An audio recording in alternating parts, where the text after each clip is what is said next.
The New World Order. In order to accomplish this, they need to destroy the middle class and industrial bases of North America and Europe. They know that Americans, Canadians, and Western Europeans won't work for starvation wages or as wage slaves, so they focus their efforts on undermining our economic and political systems. See, it's not about creating jobs, it's about creating living wages. Corporate America is sitting on around $2.2 trillion in capital that could easily employ the 28 million people that are unemployed. Yet, it seems that our politicians stay clear and out of the way when it comes to the fact that we need better intermediate living wages. Tariffs are the enemy of globalism. The United States was ran off tariffs for the first part of its existence. Tariffs are taxes on imports that prevent multinational corporations from dumping cheap manufactured goods from a foreign country onto a developed country's soil.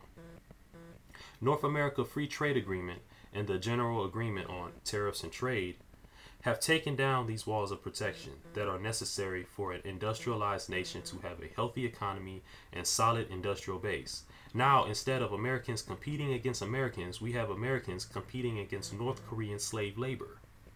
Free trade is an illusion that will always have a winner and a loser. One country will be depleted at the expense of another country's growth. So what does this have to do with the environmental movement? Plenty. By imposing environmental regulations on developed and industrialized societies, the Illuminati can take their ability away that competes globally, for they don't like competition. Regulations and laws cost money, and businesses pass that cost on to the consumer. The result is higher production costs and a loss of competitive advantage. The organization behind this massive fraud is the Illuminati front organization known as the Club of Rome. The Club of Rome calls for urgent action to avert the growing risk of catastrophic climate change.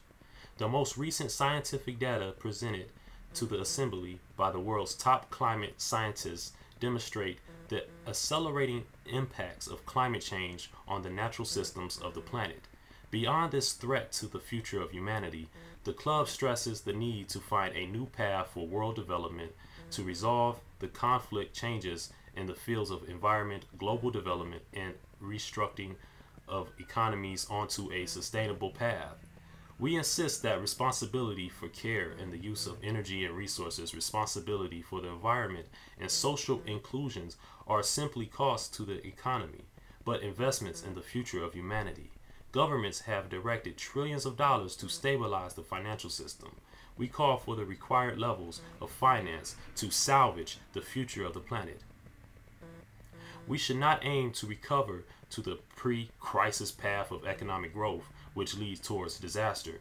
We call on governments and the business community to recognize the reality and urgency of the problems we face and to provide the leadership and sustainable commitment to resolve the changes or challenges of the 21st century so as to leave a decent future for our children and grandchildren.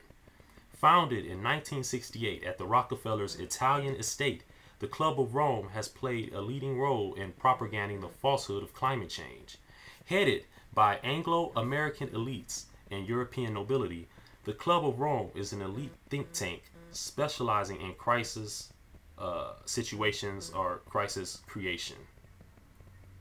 The main purpose of the Club of Rome is to formulate crises through which the world can be united under a one-world socialist government. In searching for a new enemy to unite us, they came up with the idea that spreading democracy, pollution, the threat of global warming, water shortages, and famine would fit the bill. All these dangers are caused by human intervention. The real enemy then is humanity itself. Michidini.com. Support the cause.